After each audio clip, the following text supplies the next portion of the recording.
Mirador, tour de... Nos chroniqueurs se déboutonnent sur le vif. Encore une fois, merci de nous écouter sur la 95.3 ici à Conakry, mais aussi sur Fraternité FM du côté de Mamou et à Dablaba. Vous nous suivez également à Gaguissa, donc c'est dans cette préfecture. Kankan et Zérékoré nous écoutent grâce à Dabo Media. Vous nous suivez également à l'international sur nos plateformes digitales. Merci à tous. Bassekou, bonjour.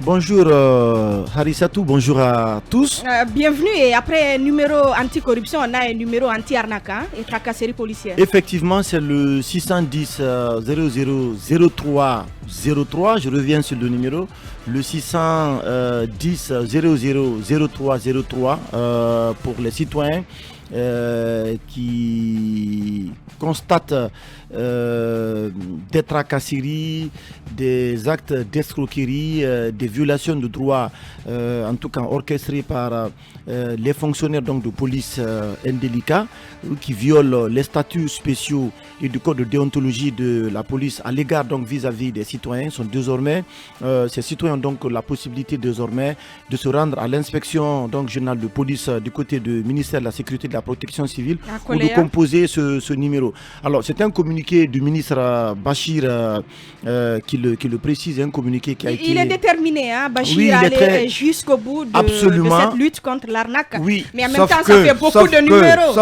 Sauf que, quoi? J'arrive, Bassekou termine.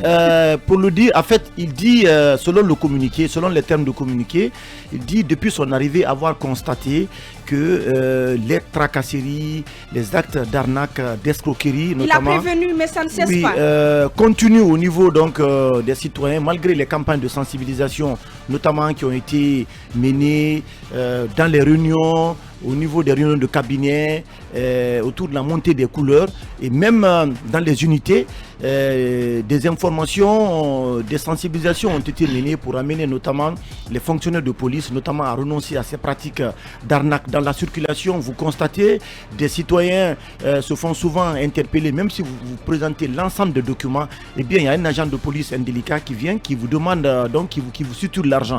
Et puis...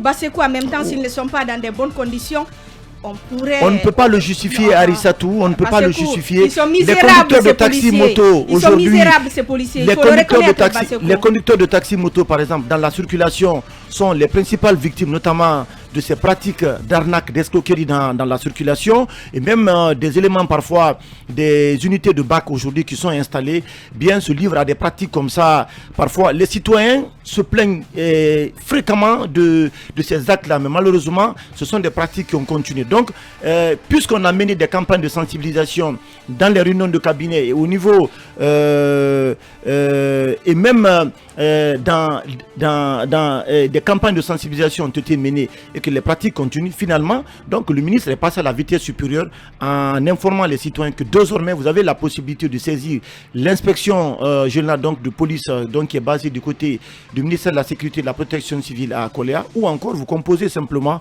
le 610 0003 03, parce qu'il faut revenir sur ça. C'est que ces dernières années, on a constaté que ce sont des pratiques qui ont pris de l'ampleur. Dans la circulation, vous faites arrêter le plus souvent par des fonctionnaires de police indélicats qui vous retirent l'argent, même si vous êtes en règle. Parfois, il faut reconnaître qu'il y a des citoyens qui ne sont pas en règle, mais puisque le bon sens voudrait, lorsqu'un citoyen adopte une attitude indélicate dans la circulation, c'est de l'interpeller, peut-être, de le verbaliser. Mais si cela n'est pas fait et qu'on continue de retirer l'argent dans les mains des citoyens, ce sont des pratiques qui n'honorent pas la police et qui, aujourd'hui, qui font assez de dégâts. Et donc, on ne comprend pas. C'est pour cette raison que le ministre a décidé donc de sortir ce communiqué. Maintenant, on va voir comment tout cela va s'appliquer dans la circulation.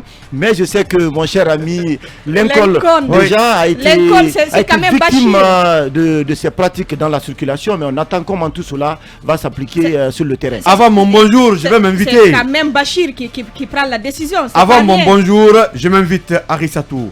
Merci au ministre Bachir. Aujourd'hui, il y a deux ministres à féliciter le gouvernement. Mohamed Beyavogui. Le ministre Julien Diombono fait en tout cas des actes sans bruit. Ouais. Bachir Diallo, c'est un vrai ministre déterminé à aller contre les mauvaises pratiques. Ces ministres-là vraiment, on leur doit de la palme d'or. Mais sauf que, par rapport à la tracasserie routière, des escroqueries de la part de la police, M. Bachir Diallo allait au bord des routes, allait à Kaloum. Aujourd'hui, l'arnaque se fait en plein jour. Vous voyez les véhicules qu'on appelle mal stationnés ou bien stationnés. À Kaloum hier, j'ai assisté à une scène, c'est ahurissant. C'est la police qui gare les véhicules. On est à quelques jours de la fête, oui. Donc on a même temps. Non, laissez-moi parler. C'est la police à Kaloum qui gare les véhicules qui sont bien stationnés, qui ne sont même pas sur la chaussée. Mais après, vous voyez ces camionnettes ou comment on les appelle, les grues qui viennent ramasser des véhicules. C'est devenu un fonds de commerce. Vous êtes bien garé, vous n'occupez pas la chaussée. Mais cette grue-là, qui remarque, vient prendre les véhicules, même bien stationnés. Hier, j'ai rencontré une dame, j'ai des larmes aux yeux, Madame Si, qui est venue au marché acheter les condiments pour le soigner de son mari. Elle gare à peine. La police vient garer très bien son véhicule et la grue derrière, vraiment, s'est invitée. Malgré toutes les interventions, la grue est partie au commissariat central de Kaloum avec le véhicule de la dame qui était obligée de payer 360 000 francs guinéens. On se demande où va l'argent là. Dans un pays où il n'y a même pas de parking. Parce que vous savez que les routes de Conakry, les parkings n'ont pas été prévus. Vous voulez que les gens mettent les véhicules de leur poche ou ils mettent sur leur tête, marcher avec. Si vous voulez qu'il n'y ait plus de mauvais stationnement, en tout cas, aménager les parcs pour les citoyens. Il n'y en a pas. Vous ne pouvez pas dire aux gens de ne pas pisser de la rue pendant qu'il n'y a pas de toilettes publiques. C'est ça aussi la réalité. Aujourd'hui, il faut s'attaquer à cela. La police arnaque avec ses grues un peu partout à Conakry. C'est un système d'arnaque qui ne dit pas son nom. Cette dame hier, on a parlé, j'ai failli avoir des larmes aux yeux, mais il faut interpeller. C'est commissariat, c'est un grand fonds de commerce. Allez au ministère de la Sécurité. Allez ici au niveau de la... Les grues sont privées, hein. Les grues sont privées, mais travaille pour qui? Oui, non, si. Non, ils ne travaillent pas pour la police. Non, c'est une société qui doit faire des recettes en réalité. Oui, mais... Ils travaillent en coopération avec la police. Votre police est tellement pauvre qu'elle n'a même pas les moyens. Non, ça veut dire que c'est un système d'arnaque entre ces privés et la police. Mais la police ne doit pas, excusez-moi, la police ne doit pas quand même parrainer un tel système d'arnaque.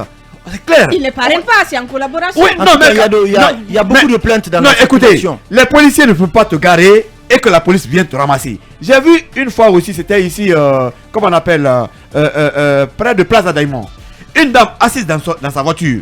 La police vient prendre la dame assise dans sa voiture. On a traîné la voiture. J'en ai aussi vu à Kaloum. Mais ouais, c'est que ça fait. Les gens sont là. Parfois, vous n'avez pas où garer. Mais si vous n'en avez pas pour longtemps, vous pouvez vous asseoir dans la voiture. En tout cas, faire le service que vous voulez. Mais si vous êtes dans cette voiture et que la grue vient te prendre dans ta propre voiture, te traîner, mais attendez, on va où? Monsieur le ministre, attaquez-vous à cela. Ce système privé mis en place, c'est de l'arnaque contre les citoyens. Vous avez la bonne volonté, mais dans ce pays, je crois que c'est parfois compliqué. Les mototaxis, vous voyez les policiers, ça aussi, c'était viennent retirer les clés des mototaxis en pleine circulation. Mais tant pis pour l'accident. Le monsieur, il vit 100 000 francs. Le gars, en toute pompe, il roule. Mais vous prenez la clé de la moto qui est en train de rouler. Mais où en sommes-nous? Il y a une collègue qui a failli se faire tuer un jour. Mais voilà. Donc aujourd'hui, c'est le système d'arnaque à ciel ouvert qui se fait avec la police à travers tout le pays. Monsieur le ministre, attaquez-vous à ça, c'est très important. Mohamed Ali, bonjour. Généralement, quand vous voyez ceux qui font ça, ce sont des agents qui ne sont même pas recrutés par la police. Mais ce n'est pas normal, Mohamed Ali. Oui, je sais. Ce n'est pas normal. Ça veut dire qu'il y a des personnes qui agissent au nom de la police qui ne sont pas des policiers. Je connais des gens de la routière qui sont très professionnels. En réalité, ils se présentent à vous et puis ils vous disent votre infraction. Après, on vous demande vos papiers et tout se passe bien si tout se passe correctement. Je ne dis pas que ça n'existe pas. L'arnaque existe. Monsieur, mon cher ami, c'est à ce niveau je vous demanderai de garder votre palme pour le ministre Bachir parce que j'ai appris avec les politiques et les discours politiques sont destinés à vous dire ce que vous avez envie d'entendre. Les actions politiques aussi, puisqu'il faut faire des résultats. N'oubliez pas qu'on leur a demandé des résultats. Puisqu'il faut faire des activités, sont destinées à vous faire croire que à vous faire voir ce que vous avez envie de voir. Non, mais c'est un acte salutaire quand même. C'est un acte salutaire. Je vais vous démontrer que si l'acte est salutaire, le contenu est vide, il n'y a absolument rien. Non. Je suis en train de dire que ce numéro. On va laisser aller au bout. Commencez par ce numéro. Allons-y. J'aurais compris qu'on puisse nous présenter une brigade qui qui puisse contrôler et nous expliquer la méthode du fonctionnement du numéro vert. Vous avez un numéro personnel ici parce que ce n'est même pas un numéro vert. Un numéro vert, c'est un numéro court, généralement 4 chiffres, facile à retenir, 85, 85 ou 10, 10. Même quand vous êtes souffrant, vous appuyez, vous pouvez appeler. C'est un numéro d'urgence. Votre numéro là, vous l'appelez, ça passe pas. Deuxièmement, votre numéro là, c'est un numéro personnel et donc difficile à retenir. Même si vous m'avez dit 610, c'est 10, 00 quoi. D'un premier coup, on ne peut pas retenir en réalité. Je pense qu'on a voulu mettre un numéro vert ici pour dire oui, le ministre Bachir, il veut mettre un numéro à la disposition pour lutter contre voilà, les tracasseries policières, comme les numéros qu'on a mis pour lutter contre la corruption. Je pense que ça ne va servir à rien parce qu'en amont, la méthode n'a pas été bonne. On n'a pas réfléchi. Aucun citoyen ne pourra vous dire comment ce numéro-là peut fonctionner. Est-ce que quand vous êtes victime, vous appelez un policier, vient directement? Est-ce que c'est lui qui vous répond? Il vous demande de votre comportement. Qu'est-ce que vous devez faire exactement? Donc, quand on ne sait pas comment ça fonctionne, eh bien, on n'y va pas parce qu'on a peur de ce qu'on ne connaît pas. Ça ne va pas prospérer, c'est une initiative. Non, d'abord avant lui, il y a eu d'autres numéros verts. Est-ce que ça a prospéré? Non. En Guinée, je ne connais aucun numéro vert qui fonctionne aujourd'hui. Tous les numéros verts qu'on a mis en place ne fonctionnent absolument pas du tout. Mais c'est bien quand même qu'on dise que le ministre Bachir, comme ce que mon cher ami Basseko est en train de dire, c'est acte salutaire, il est dans la réforme de la police. Non, pour moi, ce n'est pas une réforme de la police, ça. Pour moi, ce n'est aucune réforme liée à cela. Je pense que ça, ce sont des activités qui doivent venir clôturer, comment dirais-je, une sorte de réforme au niveau d'une instance bien précise. Pour terminer, j'aurais encore une fois compris qu'on nous montre déjà une brigade des brigades ou une brigade des polices pour dire désormais on vous présente ces policiers. Si vous êtes victime de tracasseries policières, vous les appelez, voilà comment ils vont agir directement. On saura que ces numéros servent à quelque chose. Sinon pour moi ça ne sert absolument à rien du tout pour ne pas être négatif. Il y a 3 jours ou 2 jours, j'ai vu le ministre Bachir ici au commissaire central de Ratoma qui venait s'enquérir, en tout cas, des conditions de travail. Du service passeport. Mais là, il est venu avec le PDG de Iris. Il a demandé aux policiers comment se passe le travail. Les gens ne voulaient pas dire. Mais c'est là où on a remarqué que les machines qui sont là sont vétustes. Les gens ne sont pas enrôlés de façon normale. Et il a relevé assez quand même de lacunes, de manquements au niveau de ces machines. C'est ça aussi un ministre parce qu'il est venu sur le terrain à la rencontre des populations, s'enquérir de ce qui se passe en termes de difficultés. On comprend bien, Bachir, il a une carte blanche chez vous. Tout cela est bien. Non, tout cela est bien. Ce que Mohamed Ali dit, c'est pas faux. Mais on sait que ce ministre, s'il est accompagné dans la bonne volonté, les ministres dans ce pays ont l'habitude d'être dans leur bureau et décréter entre griffes peut-être des situations parfois qui ne peuvent même pas être atteintes. Ibn Conte, bonjour. Bonjour madame. Est-ce que vous êtes d'accord avec Mohamed Ali? Il faut peut-être revoir les choses pour que ça marche mieux. Bon, moi je voudrais d'abord dire bonjour à vos millions d'auditeurs et puis à ceux et celles qui du parti que suivent tout là, à travers Film 24. Je voudrais dire qu'il faudrait qu'on salue de telles initiatives. De telles initiatives sont à encourager. Moi je pense que dans une sorte de nébuleuse, si vous avez des gens qui servent de lumière, qui peuvent servir de boussole pour traîner les autres, je crois qu'il faut encourager cela.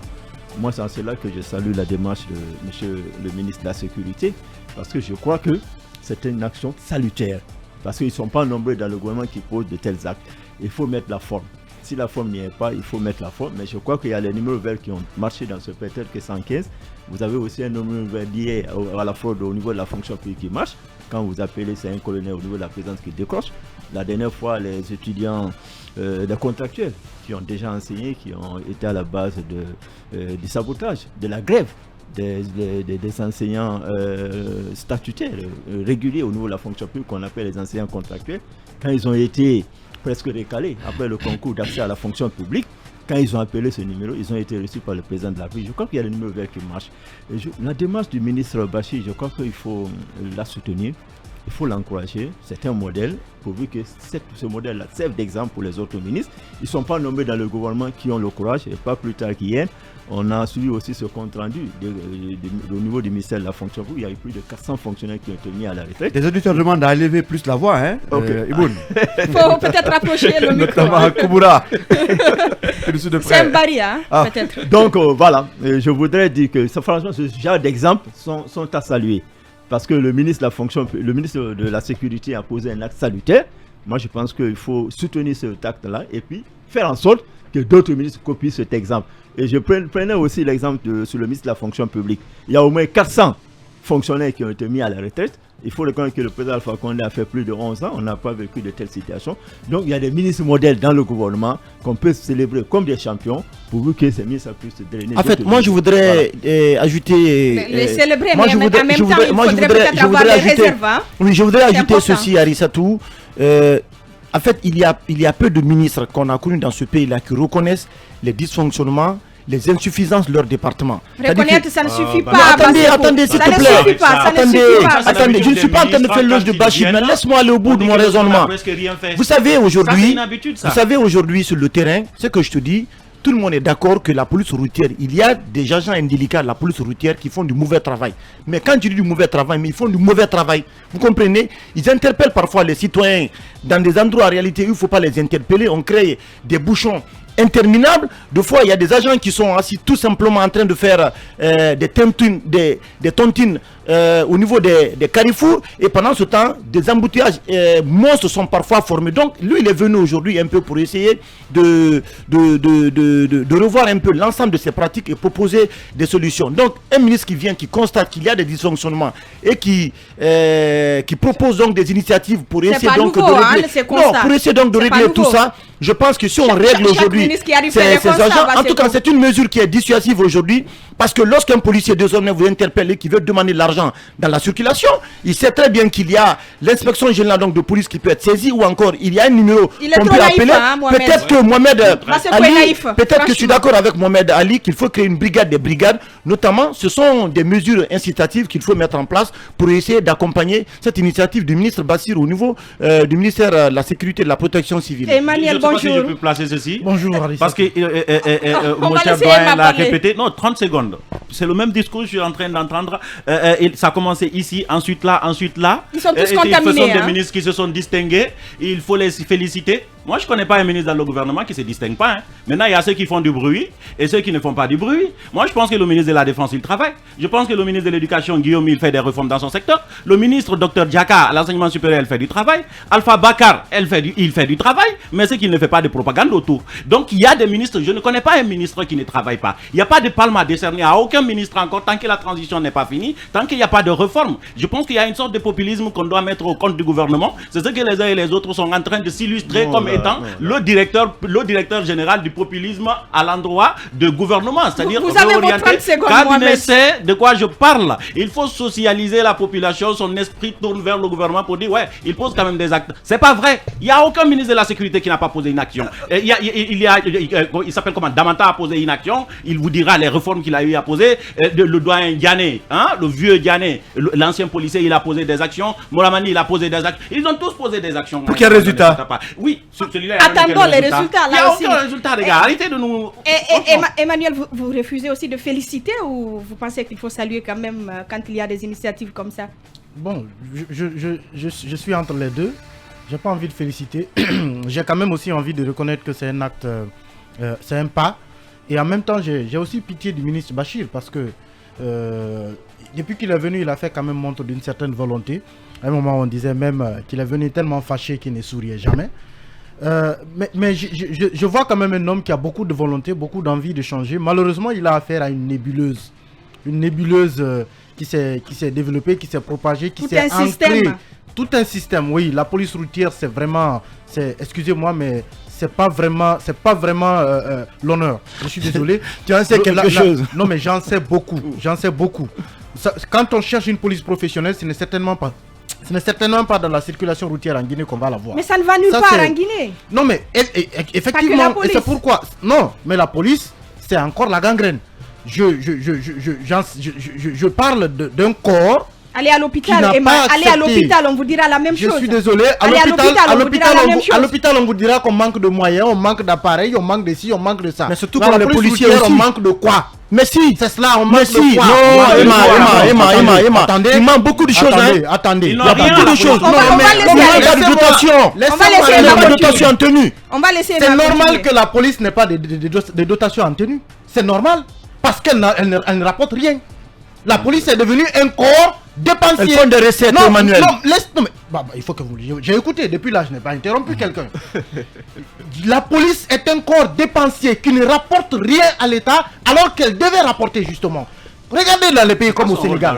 Vous regardez? Son rôle, c'est de sécuriser ce que l'État gagne, monsieur. Ah non, mais... Non, il veut en fait dire que les vous ne me comprendrez pas si vous ne m'écoutez pas. Vous ne me comprendrez pas si vous ne m'écoutez pas. On me dit que les policiers guinéens sont mal payés, donc ça explique la corruption. Je ne suis pas d'accord. C'est faux, c'est une fausse... C'est une fuite en avant. Vous allez dans les pays comme la Côte d'Ivoire ou le Sénégal, mais la police rapporte de l'argent. Elle rapporte de l'argent. Quand un policier vous arrête dans la circulation, vous avez commis une infraction dont la verbalisation peut rapporter à l'État 100 000 francs guinéens. Le policier préfère vous prendre 10 000 francs qu'il met dans sa poche et les 100 000 de l'État, il s'en fout. Et vous pensez que comment on peut les prendre en charge? Ils ne rapportent pas ce qu'ils doivent rapporter à l'État. Il y a des verbalisations. Pour chaque infraction, il y a une verbalisation qui est donnée. J'ai été arrêté une fois par un policier au pont 8 novembre. Le monsieur, il m'a dit, vous reconnaissez que vous êtes en infraction? J'ai dit, oui, je reconnais. Vous pouvez me verbaliser. Il dit, qu'est-ce que vous attendez? J'ai dit, verbalisez-moi. Il dit qu'il n'a pas de carnet de verbalisation. Je dis, mais dans ce cas, je m'en vais. Vous ne pouvez rien me faire. Quand je ne peux pas vous, je dis, non, je m'en vais. Vous me verbalisez. Je sais qu'il attendait de moi que je lui propose quelque chose.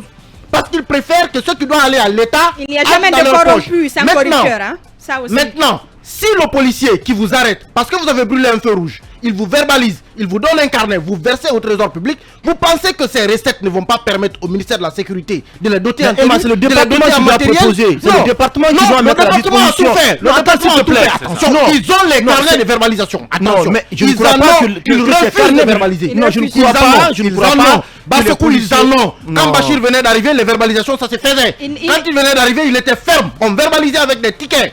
Quand Damantan était au ministère de la Sécurité, on verbalisait avec des tickets. Ils en ont dans leur poche. Mais ils refusent de verbaliser parce que quand ils verbalisent, l'argent va à l'État, ça ne va pas dans leur poche. Et quand vous avez affaire à des agents corrompus, on ne peut pas les prendre en charge. Parce que ceux qui doivent permettre de les prendre en charge, ils sont en train déjà de le bouffer sur le terrain. Lorsque vous renoncez à 100 000 francs de l'État pour 10 000 francs personnellement pour vous, parfois pour moi. Je suis désolé, ce n'est pas l'honneur, ce n'est pas la dignité. C'est pourquoi j'ai dit que le ministre Bachir, j'ai pitié de lui parce que c'est une nébuleuse.